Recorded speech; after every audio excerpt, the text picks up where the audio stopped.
प्रामुख्याने गेल्या अनेक वर्षापासून विद्यार्थी वाहतुकीची समस्या राज्यामध्ये प्रत्येक जिल्ह्यामध्ये प्रत्येक शहरामध्ये मोठ्या प्रमाणामध्ये झालेली होती। कारण विद्यार्थ्यांची संख्या वाढत होती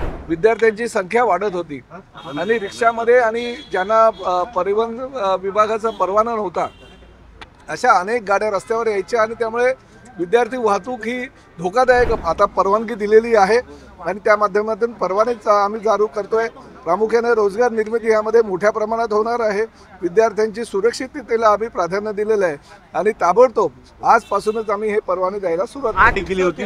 या बसेस जे आहेत आता परमिट चालू केली जाईल। पूर्ण देशामध्ये महाराष्ट्र राज्यामध्ये पहिल्यांदाच विद्यार्थी वाहतुकीच्या दृष्टिकोनातून अतिशय चांगला निर्णय परिवहन खात्याने घेतलेला आहे। आज त्याचं GR सुद्धा आम्ही परिपत्रक बाहेर काढतोय।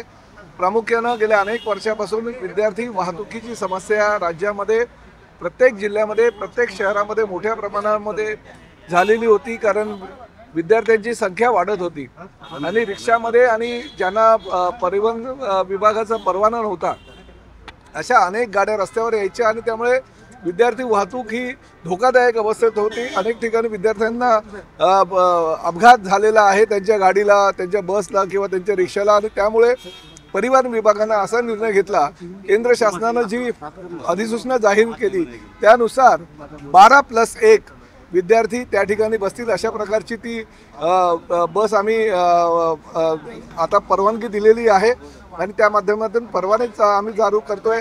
प्रामुख्याने रोजगार निर्मिती यामध्ये मोठ्या प्रमाणात होणार आहे। विद्यार्थ्यांची सुरक्षिततेला आम्ही प्राधान्य दिलेलं आहे आणि ताबडतोब आजपासूनच आम्ही हे परवाने द्यायला सुरुवात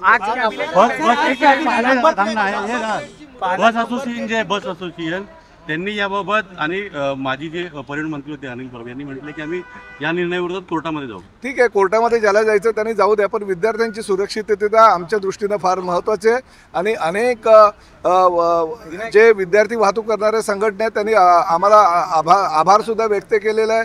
त्यांनी आमचं कौतुकही केलेलं आहे की देशामध्ये पहिलं राज्य असं ठरलेलं आहे की विद्यार्थी वाहतूक सुरक्षित होण्याच्या दृष्टीने आम्ही पावलं उचललेली आहे आणि त्यामध्ये GPS यंत्रणा असणार आहे, त्यामध्ये कॅमेरा सिस्टीम असणार आहे, त्यामध्ये कुठल्याही प्रकारे ड्रायव्हर जर दारू प्यालेला असेल तर ते ताबडतोब त्या गाडी ती चालू होणार नाही अशा पद्धतीचं यंत्र त्या ठिकाणी बसवलेलं आहे। त्यामुळे विद्यार्थ्यांची सुरक्षितता आमच्या दृष्टीने महत्त्वाची आहे। भरत गोगावले आणि दादा भुसे आजच्या मंत्रिमंडळ बैठकीला नव्हते। पालकमंत्री पदाच्या जो झेंडा तुमचा गैरसमज आहे। दादा भुसे आत्ताच माझ्यासोबत होते, ते ह्या बैठकीला सुद्धा होते। काही अपरिहार्य कारणामुळे आमचे भरत गोगावले आलेले नाहीत, तर आमचे शिंदे साहेब सुद्धा श्रीनगरवरनं निघालेले आहे, परंतु अद्यापर्यंत त्यांचं विमान पोचलेलं नाही आहे, त्यामुळे ते अनुपस्थित होते। त्यामुळे असं काही कोणाची नाराजी वगैरे असायची काही कारण नाही। परंतु एक गोष्ट मात्र नक्की, हे जो 15 ऑगस्टचा झेंडावंदनाचा कार्यक्रम आहे हा पूर्ण राज्यासाठी ज्या ज्या जिल्ह्यामध्ये पालकमंत्री नाहीत त्या जिल्ह्यामध्ये कोणी झेंडावंदन करावं यासाठी काढलेलं आहे। त्यामुळे पालकमंत्री बाबत वादाचा आणि याचा काही विषय नाही। अजय तटकरे यांना झेंडावंदन करायला दिलं होतं, यावेळी गोगावलेंना द्यावं अशी मागणी होती शिवसेनेची। नाही, अशी काही मागणी होती। आमची मागणी स्वतः पालकमंत्री पदाचीच आहे। आमची मागणी ही पालकमंत्री पदाचीच आहे आणि पालकमंत्री भरत गोगावलेच होणार याची आम्हाला खात्री आहे।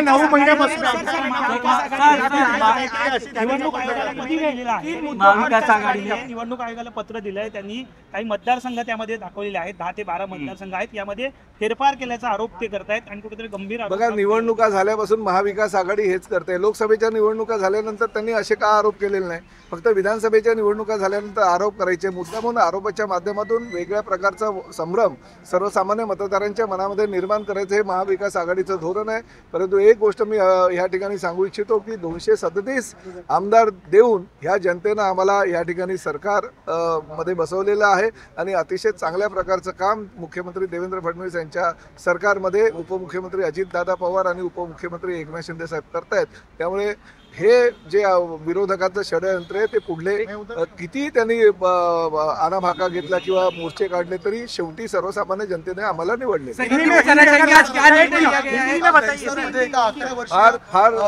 फार ती दुर्घटना वाईट आहे। आम्ही गेल्या अनेक वर्षापासून सांगतोय, किंबहुना हायकोर्टाने पण निर्देश दिलेले आहेत, सुप्रीम कोर्टाने त्यावर शिक्कामोर्तब केलेला आहे की 14 वर्षाखालील गोविंदांना ह्या स्पर्धेमध्ये सहभागी करून घेऊ नये.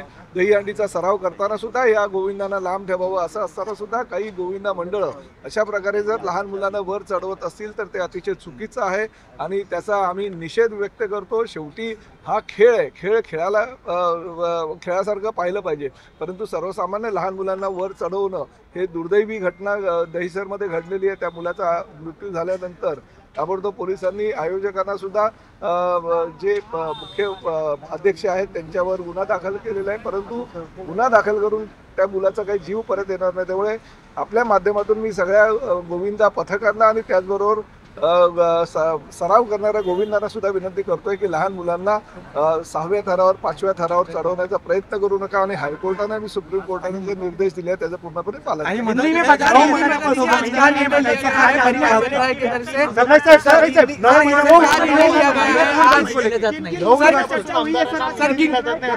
असं काही बिलकुल नाहीये. आमच्या सगळ्या आमदारांना निधी दिला जातोय. माझ्या डिपार्टमेंटचं जर तुम्ही मला विचारलं, आमच्या डिपार्टमेंटच्या माध्यमातून ज्या एसटी डेपो आहेत किंवा एसटी स्टँड आहे किंवा इतर काही गोष्टींसाठी निधीची व्यवस्था आमच्या डिपार्टमेंटच्या माध्यमातून केली जाते.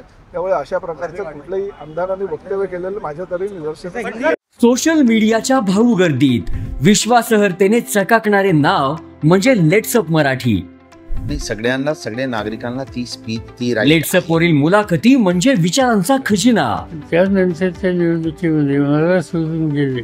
बातम्या केवळ वस्तुस्थिती सांगणाऱ्या, न प्रोपगंडा, फक्त जनतेचा अजेंडा. क्योंकि आने वाला कल जाने वाला है, जाने वाला कल आने वाला है. राजकारण, मनोरंजन असो की क्रीडा क्षेत्र, महाराष्ट्राची स्पंदने संवेदनशीलतेने टिपणारे माध्यम म्हणजे लेट्सअप मराठी. जगासोबत एक पाऊल पुढे राहण्यासाठी लेट्सअपचे ॲप, सोशल मीडिया आणि वेबसाईट सोबत कनेक्टेड रहा.